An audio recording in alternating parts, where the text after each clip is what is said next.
정부가 지진 피해를 본 포항 지역 4개 수능 고사장을 바꾸기로 했습니다. 또 추가 여진 등 만일의 사태에 대비해서 포항 인근 지역의 예비 시험장 12곳을 동시에 마련하기로 했습니다. 취재기자 연결합니다. 김지영 기자. 네, 서혜구입니다. 우선 포항 수능 시험장 운영 어떻게 바뀌는 건지 전해주시죠. 네, 정부가 피해가 상대적으로 심했던 포항 지역 북측 4개 수능고사장을 남측 대체 시험장으로 옮기기로 했습니다. 포항 지역의 수능 시험장은 모두 12곳인데요. 정밀 점검 결과 모두 구조적 위험은 없었습니다.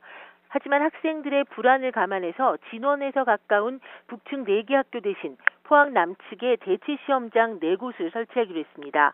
이에 따라 기존의 포항고와 포항장성고, 대동고, 포항여고 시험장은 남부에 있는 포항제철중과 오천고, 포항포은중, 포항이동중으로 대체됩니다.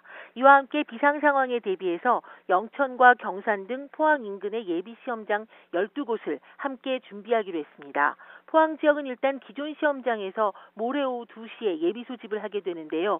예비 소집 이전에 여진이 발생해서 포항 밖으로 이동이 불가피한 경우 학생들은 수능 당일 예비 시험장으로 개별 이동하게 됩니다. 예비 소집 이후에 여진 등으로 예비 시험장으로 옮기는 경우 수능 날 일단 관내 시험장에 모여서 버스로 함께 이동할 예정입니다.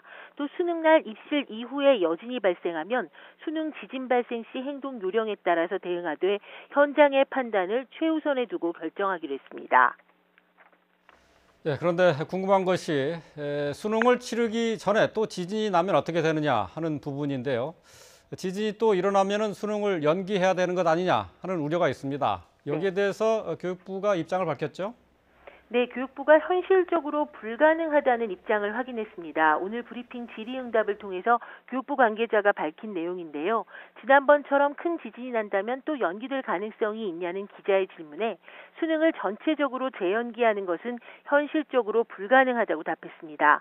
가장 큰 이유는 시험 문제 출제부터 수능 실시까지 최소 2달 이상의 시간이 필요하기 때문입니다. 수능 출제위원과 보조요원 등 700명 넘는 인원이 동원되는 출제 규모에다가 출제 공간 확보 등의 문제까지 겹쳐서 대입 일정 안에 수능을 다시 보는 건 사실상 불가능하다는 입장입니다. 이에 따라 교육부는 가정에서는 안 되겠지만 다시 큰 지진이 와서 일부 지역이 시험을 못 치르면 즉시 내부적인 매뉴얼에 따라 구제 방안을 포함해 발표할 것이라고 설명했습니다. 또 정부는 안정적인 수능 수행을 위해 수능 당일까지 모든 부처가 공동의 노력을 기울이기로 했습니다. 지금까지 사회부에서 YTN 김지영입니다.